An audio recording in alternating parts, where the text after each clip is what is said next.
12वीं बोर्ड की परीक्षाएं शुरू हुई हैं। इधर मुख्यमंत्री अशोक गहलोत ने ट्वीट कर छात्रों को ऑल द बेस्ट कहा है, शुभकामनाएं दी हैं। उन्होंने उज्जवल भविष्य की मंगल कामनाएं ये ट्वीट किया है। तो ये बड़ी खबर आपको बता रहे हैं। देखिए, आज से बोर्ड परीक्षाएं शुरू हो गई हैं। ऐसे में सीएम अशोक गहलोत ने ट्वीट कर सभी छात्रों को शुभकामनाएं दी हैं। सीएम ने लिखा है, शिक्षा दीक्षा शुभेच्छा। देखिए सीएम का ट्वीट जो उन्होंने ट्वीट किया है आपकी टीवी स्क्रीन पर है। उन्होंने आगे लिखा, आज राजस्थान माध्यमिक बोर्ड से 12वीं की परीक्षा देने जा रहे सभी विद्यार्थियों को शुभकामनाएं। उन्होंने आगे लिखा है, प्रदेश सरकार परीक्षा के समुचित प्रबंधन हेतु तैयार है। प्यारे विद्यार्थियों, एकाग्रता, सतर्कता और सकारात्मक सोच के साथ परीक्षा दें। उज्जवल भविष्य की मंगल कामनाएं। तो 12वीं बोर्ड में अपीयर हो रहे सभी स्टूडेंट्स को सीएम अशोक गहलोत ने ट्वीट कर ऑल द बेस्ट कहा है, शुभकामनाएं दी हैं।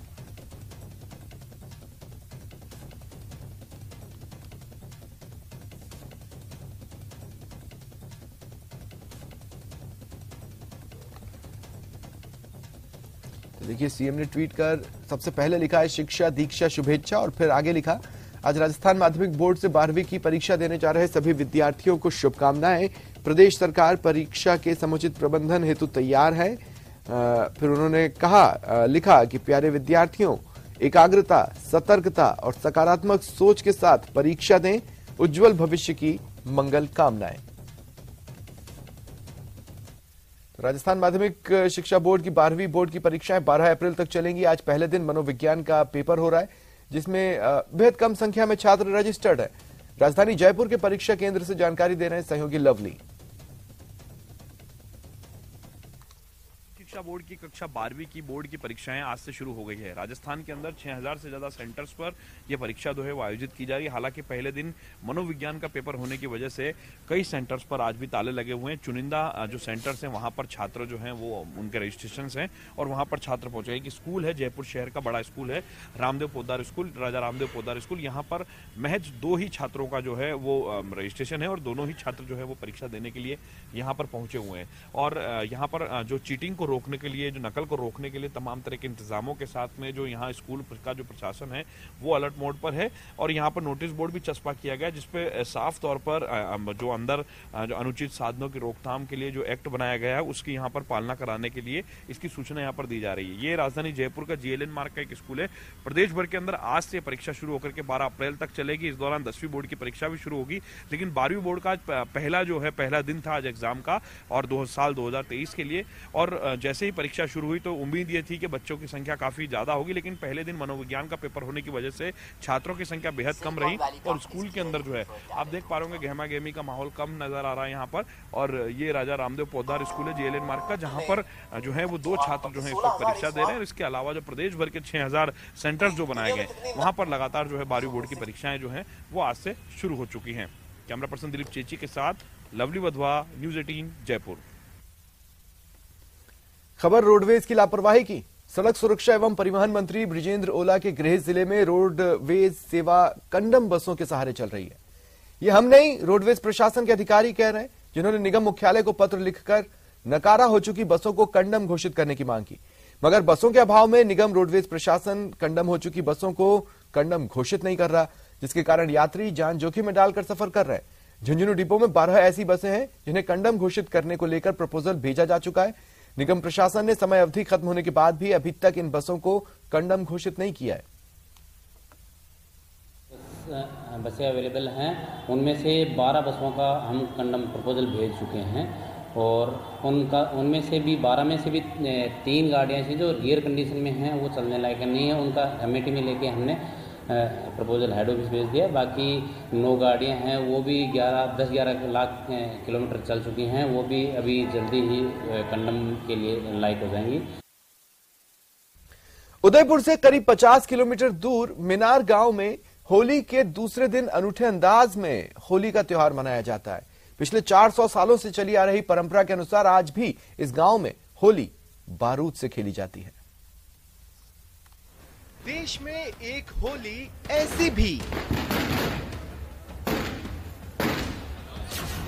मीनार गांव की होली है सबसे खास।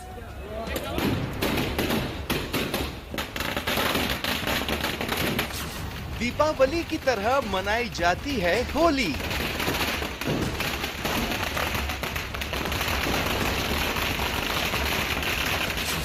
युद्ध भूमि का दृश्य किया जाता है पेश। बंदूकों ने उगली आग, तोपों ने दागे गोले। आतिशबाजी, फायरिंग का अद्भुत नजारा।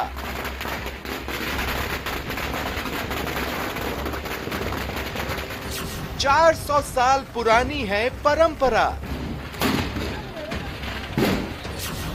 ग्रामीणों ने मुगल आक्रांताओं पर पाई थी जीत।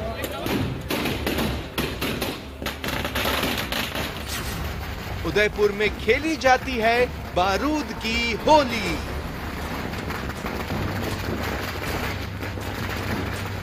उदयपुर शहर से करीब 50 किलोमीटर दूर स्थित मीनार गांव में धुलंडी के दूसरे दिन जमरा बीच के मौके पर होली अनूठे अंदाज में मनाई गई।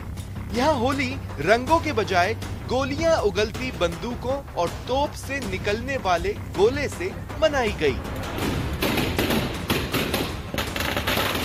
400 साल से चली आ रही इस परंपरा को अब बारूद की होली के नाम से भी जाना जाता है। परंपरा है कि मीनार में रहने वाले मीनारिया समाज का व्यक्ति दुनिया के किसी भी क्षेत्र में होगा, वह जमरा बीज के दिन अपने गांव जरूर आएगा। बच्चे, बूढ़े और जवान सभी पारंपरिक वेशभूषा में सज धज कर शाम से ही गांव के बीच चौक पर जमा होने लगते हैं। जैसे जैसे अंधेरा बढ़ने लगता है, वैसे वैसे बंदूक और तोप से निकलने वाले गोले गांव में रोशनी फैलाते हैं।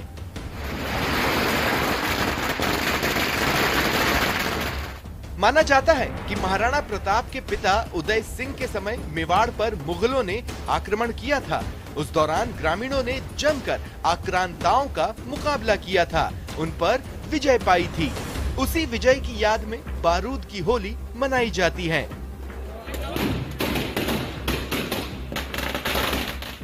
ग्रामीणों के पास सैकड़ों बंदूकें होती हैं, जो पूरी रात आग उगलती हैं।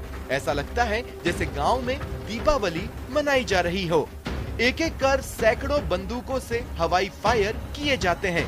धमाकों के बीच ग्रामीण नाचते गाते खुशियां मनाते नजर आते हैं। बारूद की इस होली की खासियत यह है कि इसे देखने के लिए आसपास के गांव के लोग भी मीनार गांव पहुंचते हैं। 400 साल की यह परंपरा देखने में भले ही खतरनाक लगे, लेकिन ग्रामीणों का मानना है कि मां अंबे की असीम कृपा और सदियों पुरानी परंपरा को जीवित रखने की ग्रामीणों की ललक के चलते ही आज तक एक भी ग्रामीण इस आतिशबाजी और फायरिंग में घायल नहीं हुआ। न्यूज़ 18 राजस्थान के लिए उदयपुर से कपिल श्रीमाली की रिपोर्ट।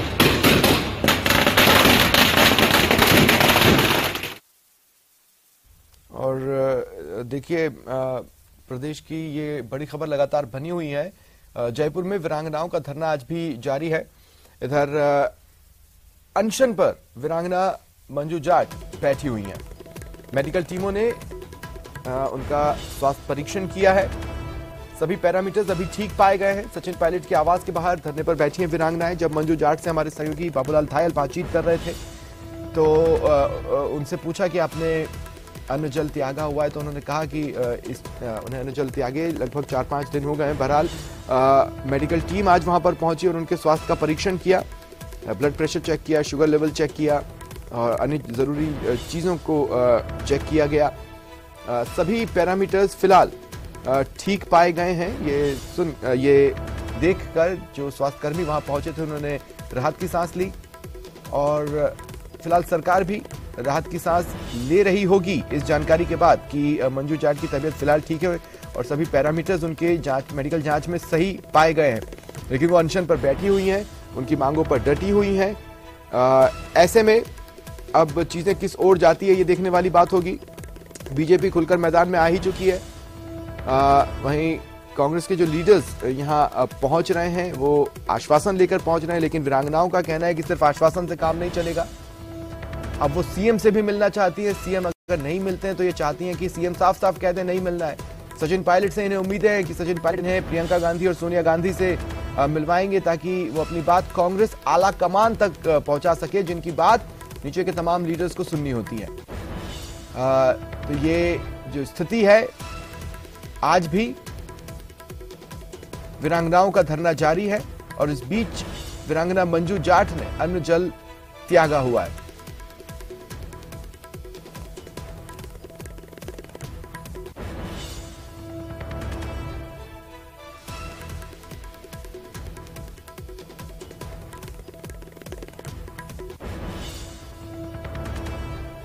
और कोटा से बड़ी खबर है, पैसे मांगने पर चाय वाले की पिटाई कर दी गई। बताया जा रहा है 8 से 10 की संख्या में बदमाशों ने युवक पर हमला किया, दुकानदार को डंडों से पीटा गया। युवक का सिर फोड़कर ये बदमाश फरार हो गए। घायल दुकानदार को अस्पताल पहुंचाया गया जहां उसका इलाज चल रहा है। ये बड़ी खबर कोटा से आपको बता रहे हैं। एक युवक जो कि चाय की दुकान चलाता है, पैसे मांगने पर उसने पैसे मांगे, चाय पिलाई है, पैसे दीजिए। इस पर 8 से 10 बदमाशों ने इस पर हमला कर दिया। काउंटर कूद के क्या बोलते हैं, एक के पास बेसबॉल था, सर ज्यादा एक आइटम धारदार आइटम था, वो सारे है ना आते ही मैं खल्ला था दुकान पे और मारपीट करना चालू कर दिया। 8-10 जने थे कंटिन्यू, जिनमें 3 जनों को पहचानता हूँ ना। एक तो अख्तर है, एक जावेद है, एक बनवारी है।